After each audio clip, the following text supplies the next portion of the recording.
Imagine waking up one morning, trying to buy groceries, only to find out your bank has locked every single dollar you own.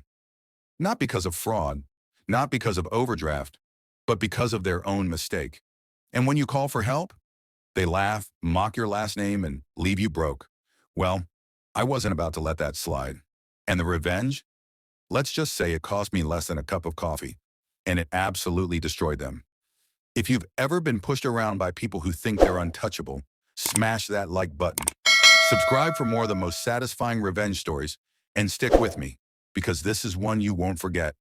You know, sometimes you make decisions thinking you're being smart, cautious, even responsible. For me, that decision was putting my money into a small local credit union. I thought, hey, these guys aren't some giant faceless corporation. They'll care about their customers, right? Wrong. It started when I went to use the ATM one afternoon. My card just didn't work. Embarrassing, sure, but I figured it was just a glitch. So I walked into the branch and explained what happened. The clerk behind the counter, middle-aged, rushed, barely making eye contact, gave me a special code. Apparently, it's a feature they had. You enter this code and it pulls money directly from your account. Problem solved, or so I thought. Fast forward a couple of days. Suddenly, my entire account was flagged under review. I couldn't access a single dollar. Rent, bills, groceries? Forget about it. I called support, expecting maybe an apology. Instead, I got the nastiest, most condescending tone I've ever heard. "Sir, this looks like suspicious activity." One of them sneered. Another rep literally chuckled when I tried to explain it was their code that caused the issue. And then came the subtle digs. My last name doesn't exactly scream local. I'm a foreigner here. And every time I spoke with them, I could hear it in their voices. The little hints, the dismissive snark, like my accent somehow made me guilty. A week passed, then two, then an entire month. My money was frozen, and every call ended the same. Me hanging up, fist clenched, heart racing, feeling completely powerless. One night, frustrated beyond words, I called my family back home just to vent. My cousin, barely out of college, always knee-deep in online hustles, listened quietly. Then he said, "Why don't you fight them the way they fight you? Not with paperwork, with pressure, online pressure."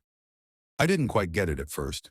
Then he explained, "There are services, cheap ones, where you pay a couple bucks, and people from all over the world will flood social media with whatever message you want. Complaints, bad reviews, angry posts." At first I laughed. What's $3 going to do against a bank? But then I thought about it. These guys cared about their image. Small credit unions live or die by reputation. What if hundreds of customers suddenly started screaming about how awful they were, all at once? So I tried it. I spent what I now call the best $3 of my life. The service even let me choose American-looking profiles. With a few AI-generated prompts, I armed this little digital army. And then it happened. Within hours, the bank's Facebook, Twitter, Instagram, everything was swamped. Dozens, then hundreds of posts. "This bank locked my money for no reason. Terrible service. Stay away.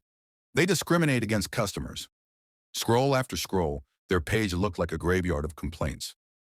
I sat there at my desk, refreshing every few minutes, a wicked grin spreading across my face. For the first time in weeks, I wasn't powerless. I was in control. It didn't even take a full day. That evening, my phone rang. The caller ID? The bank, but not some snarky rep. The call center manager.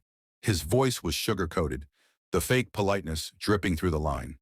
"Sir, we understand there's been some frustration. We'd like to make things right." He offered to release my funds immediately. Not only that, they were willing to add $50 compensation and transfer everything to any bank of my choice. In that moment, the power shift was so delicious I could practically taste it. I thought about all those calls, all those insults, all those weeks of stress. And now, they were the ones begging me. Of course, I took the money and ran, straight to another bank. But here's the funny part. Those hundreds of angry posts, they weren't going anywhere. The bots don't undo their work. So even after I got what I wanted, their reputation was still buried under a mountain of complaints. Their problem now, not mine. And you know what? I slept like a baby that night. It's amazing how fast the powerful crumble when the pressure flips. They thought they could bully me because I was small, because my name sounded foreign. But in the end, a $3 digital army brought them to their knees. Sometimes karma doesn't wait. Sometimes you just have to give it a little push. If that revenge felt as satisfying to you as it did to me, smash that like button. Share this story with someone who's been pushed around by people in power. And tell me in the comments, what's the pettiest, cheapest act of revenge you've ever pulled off? Don't forget to subscribe for more stories just like this. Until next time, stay sharp and stay vengeful.